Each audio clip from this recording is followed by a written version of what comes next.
नमस्कार प्यारा विद्यार्थी भाइ बहिनीहरू।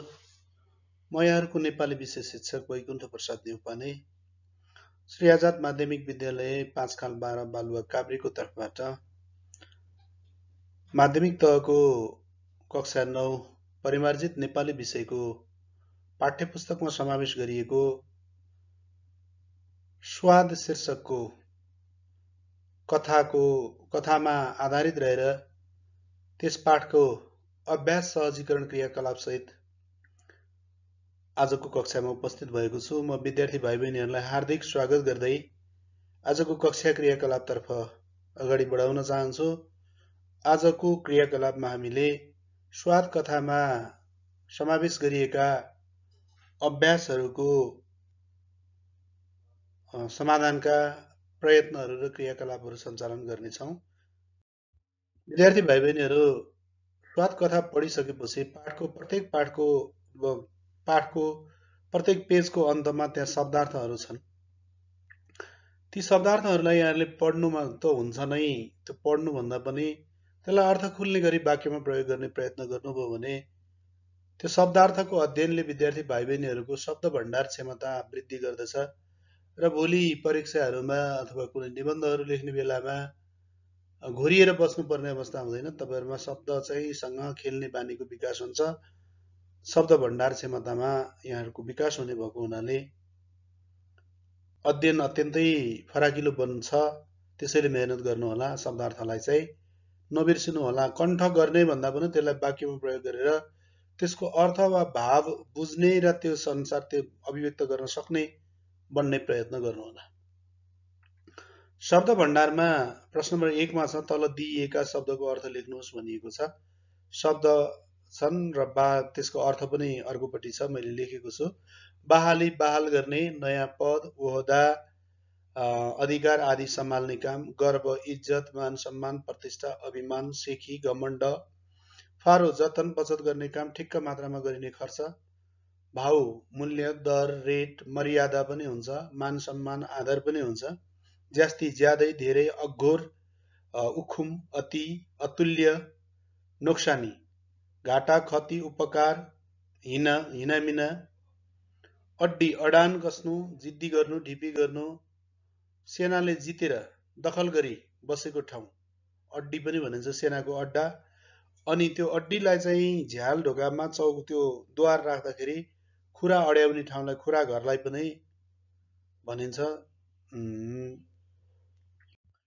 त्यसै गरी तोड, विद्यार्थी भाइ बहिनीहरू, तोड शब्दको अर्थ चाहिँ चोट हुन्छ, अपमान महसुस गर्नु हुन्छ, चोट पर्नु हुन्छ। आज मलाई तोड पर्या छ भन्छन् नि। टोकरी, बाँस वा निगालोको चोयाबाट बनाइएको सामान राख्ने मुख फराकिलो भएको साधन, डालो, ढकी जस्तो सामग्री हो, घरेलु प्रयोजनको लागि बनाइने गरिन्छ। प्रश्न नम्बर 2 मा हेर्नुभयो भने पाठमा भा, यहाँ, गर्या, सक्या, एकोटा, चिन्या, काट्या, कहाँ, पख्नुस, लानुस जस्ता बोलीचालीमा प्रयोग हुने शब्दहरू प्रयोग भएका छन्, आएका छन्। पाठको सन्दर्भ ख्याल गरी उक्त शब्दको स्तरीय शुद्ध रूप लेख्नुहोस्। बोलीचालीमा प्रयोग हुने शब्दहरू जस्ताको तस्तै प्रयोग भएका छन्, यसको मतलब। अब यसलाई चाहिँ त्यसको अर्थ नबाङ्गिने गरी, अर्थमा प्रभाव नपर्ने गरी स्तरीय रूप, शुद्ध रूप, मानक रूपको प्रयोग गर्नुहोस् भने हो। भा, भए, यहाँ, यहाँ, गर्या, गरे, सक्या, सके, एकोटाको, एकवटा, चिन्याको, चिनेको, काट्या, काटेको, कहाँ, कहाँ, पख्नुस, पख्नुहोस्, लानुस, लानुहोस् जसरी लेख्नुपर्छ। प्रश्न नम्बर 3 मा हेर्नुहोस्। पाठमा प्रयोग भएका निम्नलिखित टुक्काको अर्थ बुझी वाक्यमा प्रयोग गर्नुहोस् भनेको छ। यहाँ केही टुक्काहरू, 4 वटा टुक्काहरू दिएको छ, त्यसलाई बुझेर वाक्यमा प्रयोग गर्नुपर्छ। यहाँहरूले यो दिएको नमुना वाक्य भन्दा पनि आफ्नै मौलिक वाक्य निर्माण गर्ने प्रयत्न गर्नुहोला। टार्न खोज्नु, पन्छाउन खोज्नु। छोराको भोक लाग्यो भन्ने कुरालाई लोग्ने स्वास्नीले घरमा गएर मिठाई दिने भन्दै टार्न खोजे।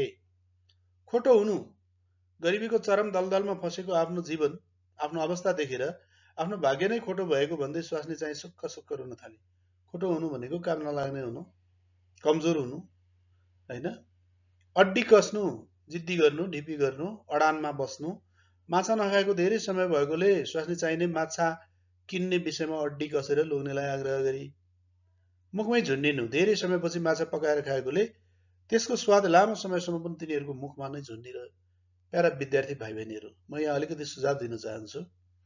यो वाक्यमा प्रयोग गर्दा दुई किसिमले वाक्य बनाउन सकिन्छ। एउटा पाठमा केन्द्रित रहेर अनि अर्को चाहिँ मौलिक वाक्य। मैले विद्यार्थी भाइ बहिनीहरू यहाँ चारवटा चाहिँ टुक्काको वाक्यमा प्रयोग गर्दाखेरि पाठमै केन्द्रित भएर पाठको सन्दर्भ र प्रसङ्गमा नै आधारित भएर वाक्य बनाएको छु।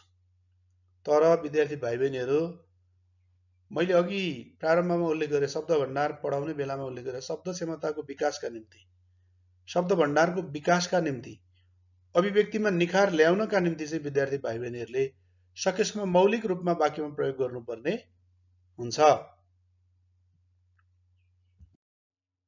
4 प्रश्न नम्बर 4 मा छ, तल दिएको अनुच्छेदमा प्रयोग भएका उखान टिप्नुहोस् र साथीसँग मिली अन्य 5 वटा उखान र 3 को अर्थ बारे छलफल गर्नुहोस्।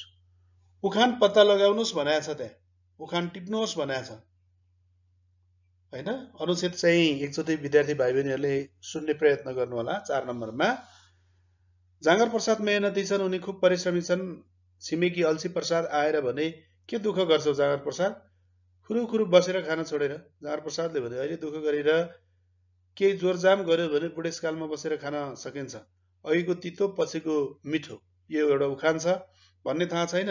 त्यसपछि अल्छी प्रसाद त्यहाँबाट हिँडे। अलि पर पुग्दा एकजना मान्छेले गोरुलाई लखेट्दै थियो। अल्छी प्रसादले सोधे, किन गोरु लखेट्छौ? त्यस मान्छेले भन्यो, हेर्नुहोस् न, कत्रो मेहनत गरेर साग छरेको थियो, गोरुले सखापै पारेछ, रातभरि करायो, दक्षिणा हरायो। अर्को उखान छ, झैँ पो भयो त। त्यस मान्छेले अल्छी प्रसादलाई भनेछ, ए अल्छी प्रसाद, काम नगरेरै के लखतरान लखर लखर डुल्दै हिँडेको तिमी, पछि दुःख पाउला है, किन रुन्छस् मङ्गले, आफ्नै ढङ्गले भने जस्तै होला नि। यो अनुच्छेदमा 3टा उखान, किन रुन्छस् मङ्गले, आफ्नै ढङ्गले, रातभरि करायो दक्षिणा हरायो, अहिलेको तितो, अघिको तितो पछिको मिठो गरेर उखान छ। अब विद्यार्थी भाइ बहिनीहरू, तपाईहरुले प्रश्न बुझ्नुपर्छ। साथीहरुसँग मिलेर अन्य 5 वटा उखान र त्यसको अर्थ पनि चाहिँ लेख्नुपर्छ। छलफल जो होचो उसको मुखमा घोचो, सोझो मानिसलाई सबैले हेप्ने गर्छन्। नमच्चिने पिङको 100 छड्का, कमजोर र क्षमताविहीन मान्छेले धाक र बाफ र फुर्ती लगाउनु, नसक्ने काममा पनि अगाडि बढ्नु, खाने मुखलाई जुङ्गाले छेक्दैन, जाँगर र इच्छा शक्ति भए कुनै किसिमको अवरोधले पनि काम गर्न रोक्न सक्दैन, काम रोकिँदैन, मुखमा राम राम बगलीमा छुरा, मुखले ठिक्क पारेर व्यवहारमा धोका दिनु, पछाडिबाट चाहिँ धोका दिनु, खुट्टा तान्नु, हुने बिरुवाको चिल्लोपात सानैदेखि सफलताको लक्षण देखिनु, सानैदेखि परिश्रमी र मेहनती बन्नु, यो हुन्छ। यी नभए नि यस्तै किसिमका अन्य 5 वटा उखानलाई विद्यार्थी भाइ बहिनीहरूले वाक्यमा प्रयोग टिपेर अर्थ लेख्नु होला। प्रश्न नम्बर 5, दिएका अनुकरणात्मक शब्द तिनले जनाउने कार्य बीच जोडा मिलाउनुस् भनेको छ। अनुकरणात्मक शब्द र त्यसको अर्थको बीचमा तिनले ती शब्दले बुझाउने कार्यको बीचमा जोडा मिलाउनुस् भनिएको हो। फटाफट हिँड्नु, गमलङ्ग उड्नु, घ्याच्च रुकिनु, कपाकप खानु, छ्याङ्ग उज्यालो हुनु, गलल्ल हाँस्नु, हुरुरु हावा चल्नु हुन्छ। विद्यार्थी भाइ बहिनीहरू, बोध र अभिव्यक्तिमा छ, तल दिएका शब्द उच्चारण गर्नुहोस् भनेको छ। घृणा, भाषण, स्वास्थ्य, टोकरी, सान्त्वना, गरम, महँगो, ज्यालादारी, विकृता। यी शब्दहरूको उच्चारण गर्दा कसरी लेखिने रहेछ यो पनि हेर्नु होला भनेर यहाँनिर गरेको छ। घृणा, भाषण अण लेखिएको छ तर न उच्चारण हुन्छ, यो ख्याल गर्नु होला। स्वास्थ्य, स्वासँग अगाडि आदि स आउने र थ पछाडि जाने, आदि थ पछाडि जाने। टोकरी, सान्त्वना, गरौँ, महँगो, ज्यालादारी, विक्रेता। लेख्दा व लेखेको छ त्यहाँ, तर बोल्दा ब बोलिन्छ, यसरी उच्चारण गर्नु होला। 2 स्वाद कथाका अनुच्छेद पालै पालो ससुर वाचन गर्नुहोस्। विद्यार्थी भाइ बहिनीहरू, यहाँहरूले कथालाई आफूले ससुर वाचन गर्नु होला, आवाज निकालेर वाचन गर्नु होला। त्यसो गर्यो भने वाचन गर्दाखेरि विद्यार्थी भाइ बहिनीहरूलाई कथाका सन्दर्भ प्रसङ्गहरूको स्मरण हुन्छ, ताजा स्मरण हुन्छ। अक्षरहरूको आकृति कस्तो रहेछ, आँखाले चाहिँ फोटो खिच्छ र त्यसको हाम्रो चाहिँ स्मृतिमा रहन्छ। त्यसैले यो ससुर वाचन महत्त्वपूर्ण हुन्छ सिकाइ बलियो बनाउन। प्रश्न नम्बर 3, तल दिएका शब्दको अक्षर संरचना पढ्नुहोस् र पाठबाट 5 वटा शब्द टिपी तिनको अक्षर संरचना देखाउनुहोस् भनेको छ। यो चाहिँ अक्षर संरचना पढ्नुहोस् कसरी बन्या भनेको छ र पाठबाट अन्य 5 वटा शब्द टिपेर त्यसको उत्तर दिनुहोस् भनेको छ। विद्यार्थी भाइ बहिनीहरूले गर्ने प्रयत्न गर्नुहोला। यहाँ चाहिँ लोग्ने, झर्को या अक्षर संरचना पनि देखाइएको छ। अक्षर कतिवटा अक्षरले यी शब्दहरू बनेका छन् यहाँ देखाइएको छ। लोग्ने 2 अक्षरको, झर्को 2 अक्षरको, ऐना 2 अक्षरको, चामल 2 अक्षरको, आवश्यकता 4 अक्षरको, स्वाभाविक 4 अक्षरको शब्द, स्वाभाविक 3 अक्षरको शब्द रहेको छ। प्रश्न नम्बर 4 मा हेर्नु होला। स्वाद कथाको संरचना पक्षसँग सम्बन्धित प्रश्नको उत्तर भन्नुहोस्। कथाको उठान कुन सन्दर्भबाट गरिएको छ? कथाको उठान साबन लगायत अरू पनि चिजबिज किन्नु पर्ने र साबन नभएकोले लोग्नेले नुहाउनु नपाएको सन्दर्भबाट भएको छ भनेर लेख्नु होला। कथाको संवादमा कतिजना पात्र उपस्थित छन्? कथाको संवादमा 4 जना पात्र उपस्थित छन्। कथाको अन्त्य कुन घटनाबाट भएको छ? कथाको अन्त्य माछाको स्वादसँग भात खाएको सन्दर्भ र सापट्टि फिर्ता गर्ने सन्दर्भबाट भएको छ। कथाले कहाँको परिवेश अँगालेको छ? कथाले नेपालको पूर्वी तराईमा पर्ने वीरगञ्ज आसपासको परिवेशलाई अँगालेको छ। यसरी उत्तर निर्माण गर्नु होला। 5 नम्बर दिएको कथांशको अंश पढी मौन पठन गरी सोधिएका प्रश्नहरूको उत्तर दिनुहोस् भनेको छ। अब त्यहाँनिर चाहिँ कथाको अंश के छ त भने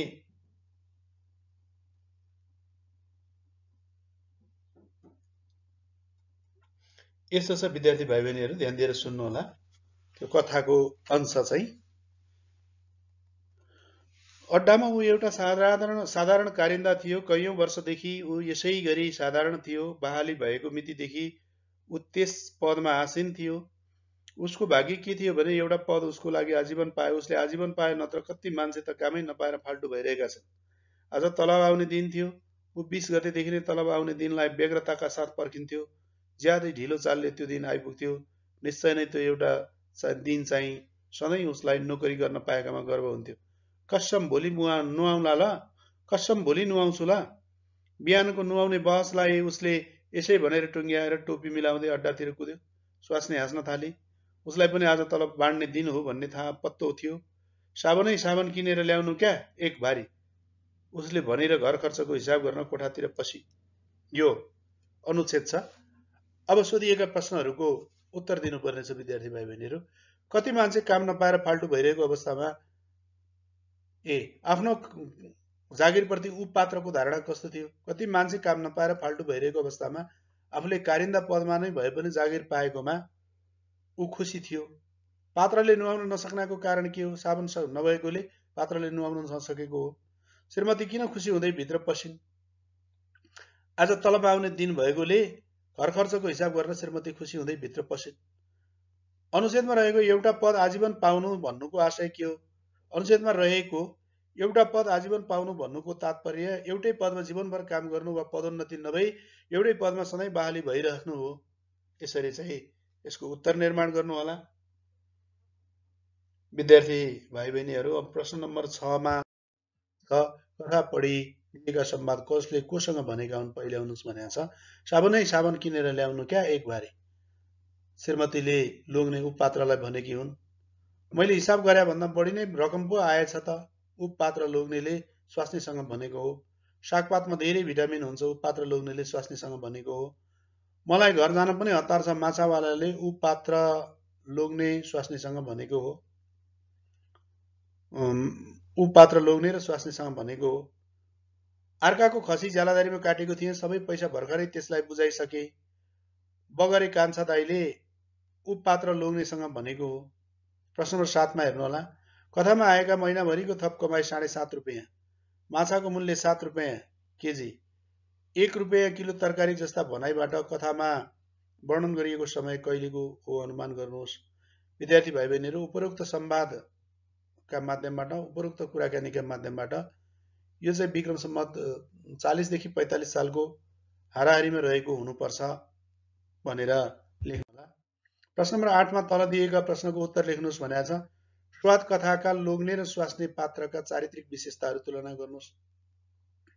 लोग्ने स्वाभिमानी, सरकारी अड्डाको कारिन्दा, कथाको प्रमुख पुरुष पात्र, गरिबीलाई अस्वीकार गर्ने विद्रोही, सहयोगी जिम्मेवार पारिवारिक उत्तरदायित्वप्रति सचेत, तल्ला तहको निम्न वेतनभोगी कम तलब खाने कर्मचारीहरूको प्रतिनिधित्व गर्ने विवश र लाचार पात्र। स्वास्नी कथाको चाहिँ प्रमुख नारी पात्र, कुशल गृहिणी, सहयोगी, समझदार, सन्तोष मान्ने, पारिवारिक आर्थिक अवस्थाप्रति सचेत, सम्झौता परस्त, पढलेख नभए पनि सचेत, जिम्मेवार, भविष्यप्रति सचेत, निम्न मध्यम वर्गीय वर्गको प्रतिनिधित्व गर्ने पात्र, आफ्ना रहर र इच्छालाई दमन गर्ने कुण्ठाग्रस्त जीवन जिउन विवश रहेकी पात्रको रूपमा चाहिँ गर्न सकिन्छ। अब अर्को खमा छ। खमा विद्यार्थी भाइ बहिनीहरू प्रश्न यस्तो छ, कथाले उल्लेख गरेको नेपाली समाजमा विद्यमान आर्थिक अवस्थाको समस्याको परिवेशलाई वर्णन गर्नुहोस्। यसको उत्तर लेख्दाखेरि निम्न अनुसार लेख्ने प्रयत्न गर्नुहोला। सामाजिक यथार्थवादी कथाकार ध्रुवचन्द्र गौतमद्वारा लिखित स्वाद कथामा नेपाली समाजमा रहेको आर्थिक असमानता, विषम आर्थिक अवस्थाको जीवन्त चित्रण गरिएको छ।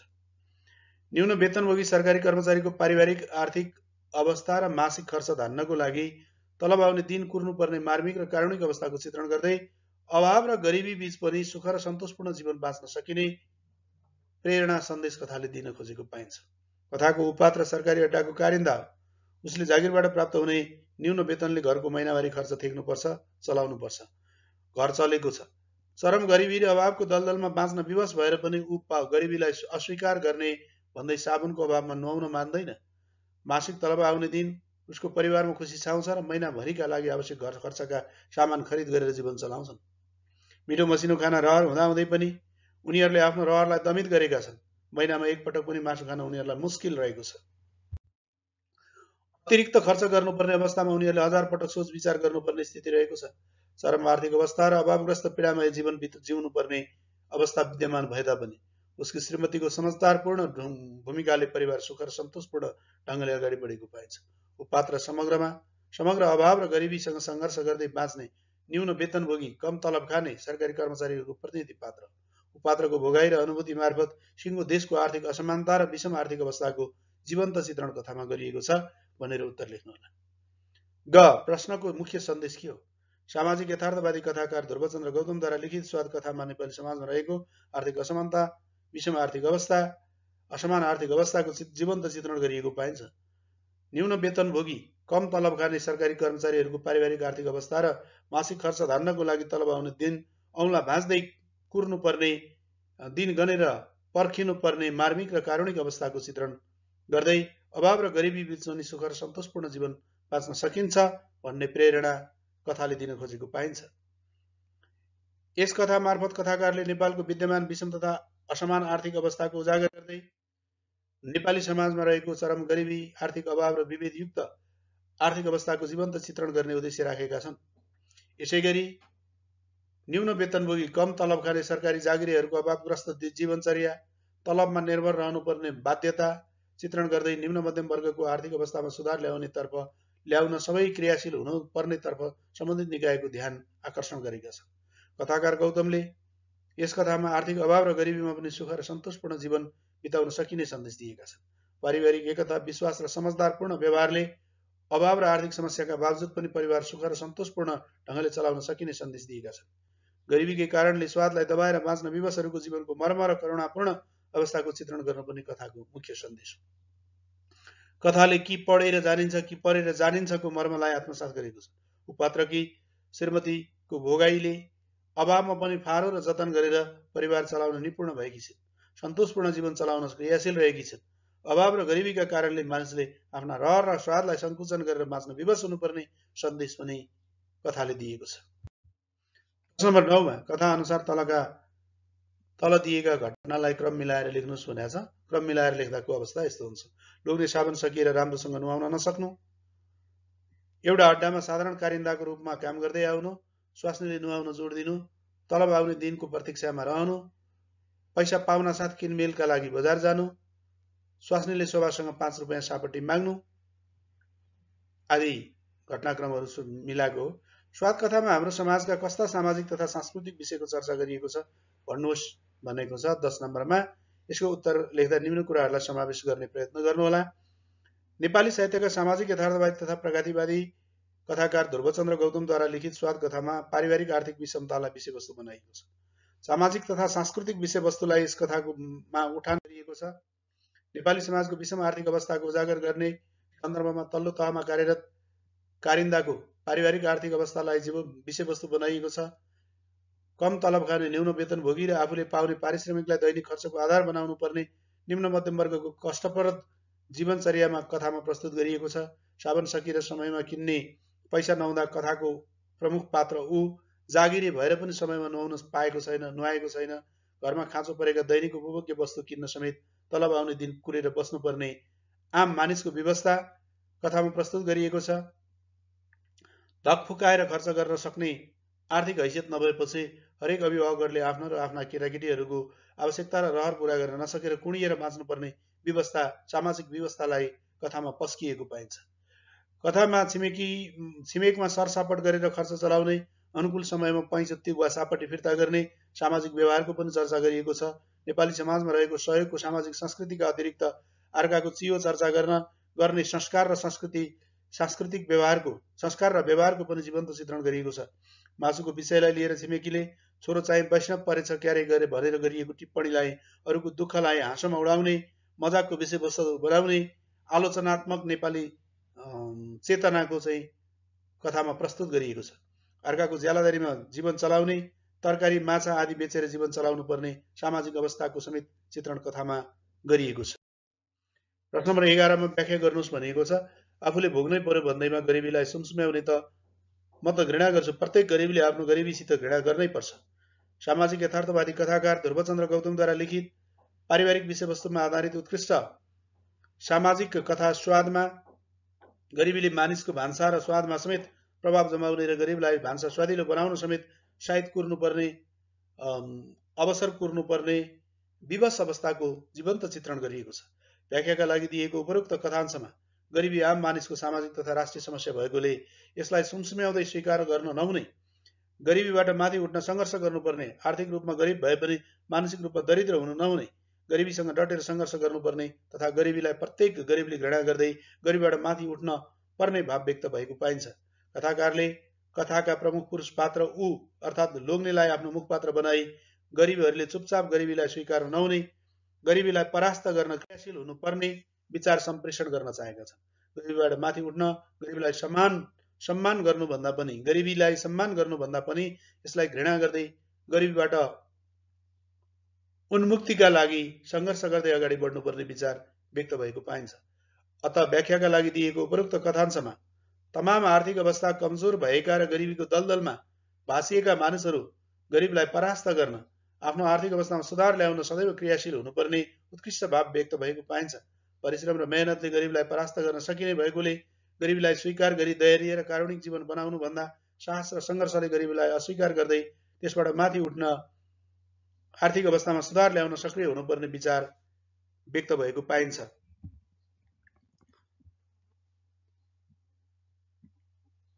प्रश्न नम्बर 12 मा तल दिएको प्रश्नको उत्तर लेख्नुहोस् भनिएको छ। प्रश्न यस्तो छ विद्यार्थी भाइ बहिनीहरू, यहाँहरूले ध्यान दिएर सुन्नु होला।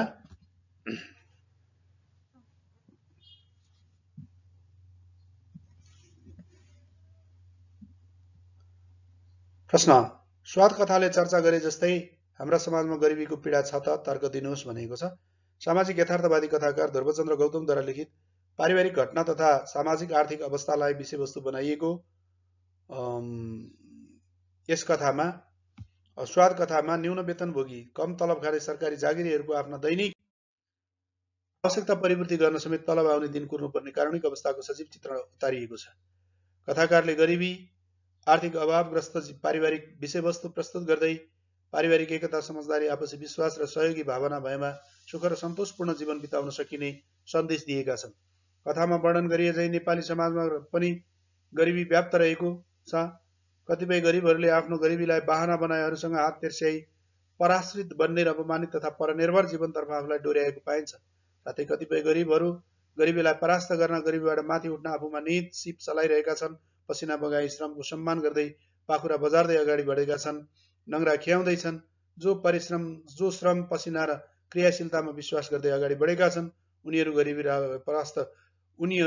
गरिबी परास्त हुँदैछ, उनीहरूको जीवनस्तरमा सुधार आउँदैछ र क्रमशः सुख र सन्तोषपूर्ण जीवन बिताउने अवसर प्राप्त गर्दैछन् भने जसले गरिबीलाई बहाना बनाई आफूलाई निष्क्रिय राखे, पराश्रित बने, उनीहरूको अवस्था आज पनि दयनीय भएको छ, दयनीय जीवन बिताउन विवश रहेका छन्। अभाव र गरिबीले त्यस्ता मानिसहरूको पारिवारिक एकता, विश्वास र शान्ति गुमेको छ।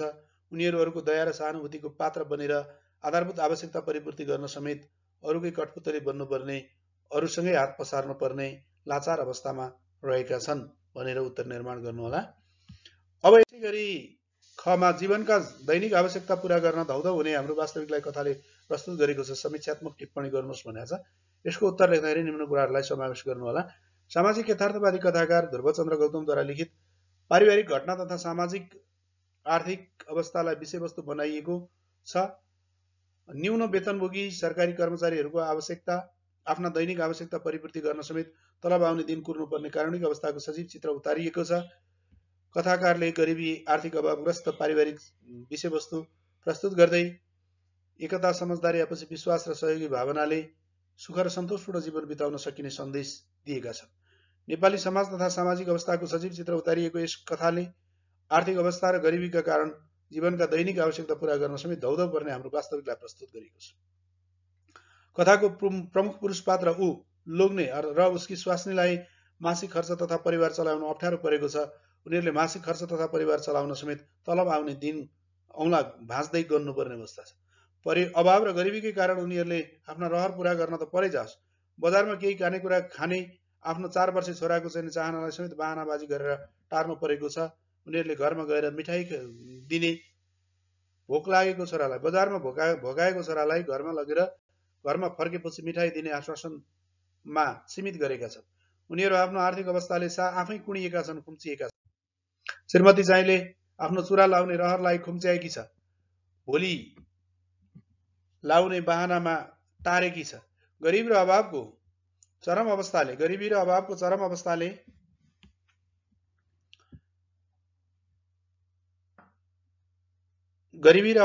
अवस्थाको उजागर गरेको छ। यसैगरी उनीहरू खसीको मासु खाने रहर र स्वादलाई दमित बनाउन विवश रहेको अवस्था कथामा देखाइएको छ। श्रीमतीले खसीको मासुको सन्दर्भ निकाल्ने बित्तिकै महँगो भएको र बाख्रीको मासु मिसाउँछन् भन्ने बहानामा टार्नको मुख्य कारण गरिबी नै रहेको पाइन्छ। कथाले नेपाल सरकारका तल्ला तह वा निम्न दर्जामा काम गर्ने कम तलबमा भएका मानिसहरूको, कर्मचारीहरूको कमजोर आर्थिक अवस्था र त्यसले सिर्जना गरेको अभावलाई विषयवस्तुका रूपमा प्रस्तुत गरेको छ। कथामा उठान गरिएको आर्थिक विषमताका कारण धेरै नेपालीहरूको जीवनस्तर अत्यन्तै कारुणिक रहेको छ। उनीहरू खर्चको अभावमा पेट मिचेर बाँच्न विवश रहेका छन्। आफ्नो अनि छोराछोरीको रहर र आवश्यकताको परिपूर्ति गर्न समेत मुस्किल पर्ने अवस्था रहेको छ। कतिपय मानिस गरिबीलाई स्वीकार गरी गरिबीको बहानामा परजीवी र पराश्रित बन्न उद्धत देखिन्छन् भने धेरै मानिस परिश्रम, पौरख र श्रमका माध्यमबाट गरिबीलाई परास्त गर्न क्रियाशील रहेका छन्। आर्थिक अभावका बावजुद पनि एकता, विश्वास र समझदारी भएमा परिवारमा सुख शान्ति छाउने, सुख र सन्तोषपूर्ण जीवन बिताउन सकिन्छ भन्ने भाव पनि कथामा व्यक्त भएको पाइन्छ। प्रश्न नम्बर 13 तल दिएको सन्दर्भ पढी तोकिएको कार्य गर्नुहोस् भनिएको छ। त्यहाँ एउटा सन्दर्भ दिएको छ विद्यार्थी भाइ बहिनीहरू, यहाँहरूले त्यो सन्दर्भलाई बुझ्ने प्रयत्न गर्नुहोला। 13 नम्बरको सन्दर्भ यस्तो रहेको छ। रमेशले शनिबार घुम्न जाँदा गाउँको रोटी खाजा लगेछन्। रमिलाले पाउरोटी खाजा लगेछन्। रमेश र रमिलाले आफ्ना खाजाका बट्टा नजिकै राखेका बेला रोटी र पाउरोटीले आपसमा कुरा गरेछन्। रोटीले भनेछ, तपाईँ त बडो नरम हुनुहुन्छ जस्तो छ। पाउरोटी भने, तपाईँ नै हो। पाउरोटी भन्ने तपाईँ नै हो। पाउरोटीले भनेछ, होइन, तपाईँ त बडो च्याप्टो हुनुहुँदो रहेछ। हुन त म पनि अलिअलि च्याप्टो चाहिँ छु। तपाईँको नाम रोटी होइन र? च्याप्टो भएकाले च्याप्टी नाम हुनुपर्ने। रोटीलाई रिस उठेछ। हेर्नुहोस् पाउरोटीज्यू, तपाईँ मेसिनबाट निस्केर बडो सुकिलो र नरम छु भन्दैमा धेरै फुर्ती नलगाउनुहोस्। पाउरोटीले पनि भनेछ, म त मेसिनबाट बनेकाले नरम छु। तपाईँ त तावाबाट बन्नुभएको होइन। रोटीले हो भनेछ र उल्टै पाउरोटीलाई सोधेछ, तपाईँ जति नरम भए पनि म जस्तो पोसिलो र तागतिलो हुनुहुन्न जस्तो छ। यतिकैमा नजिकै कसैले खसालीको गहुँको दानो गाउँ प्रसादले रोटी र पाउरोटीको कुराकानी सुनेछ र त्यसले भनेछ, तिमीहरू दुवै मेरा सन्तान हौ। मबाटै बनेको पिठो रामको छोरो रोटी हो। मबाट बनेको मैदा प्रसादको भतिजो पाउरोटी हो। घरमा बनाएका खाजा र पसलबाट किनेर ल्याएका यस्तै अन्य खाजाको तुलना गरी कक्षामा प्रस्तुत गर्नुहोस्। अब हामीले बनाउने अभ्यास चाहिँ के हो भने विद्यार्थी भाइ बहिनीहरू, तपाईहरुले गर्नुपर्ने कुरा चाहिँ यो प्रश्नले गराउन खोजेको कुरा चाहिँ के छ त भने घरमा बनाएका खाजा र ताजा खाजा र पसलबाट किनेर ल्याएका खाजाको तुलना गरेर कक्षामा प्रस्तुत गर्नुहोस् भनेको छ। निम्न कुराहरूलाई तपाईहरुले आफ्नो उत्तरको रूपमा समावेश गर्न होला। घरमा बनेका खाजाका परिकार स्वस्थकर हुने, स्वास्थ्यमा कुनै असर नपर्ने, स्वाद र रङका लागि कुनै मिसावट नहुने, उपभोग्य मिति र समय सकिएको नहुने, खर्च बचत, स्वास्थ्य नै जीवनको पहिलो धन भएकोले सुरक्षित जीवनका लागि घरमा नै बनाएका खाजा उपयुक्त हुने कुरा लेख्नु होला। बजारिया खानेकुरा स्वस्थकर नहुने,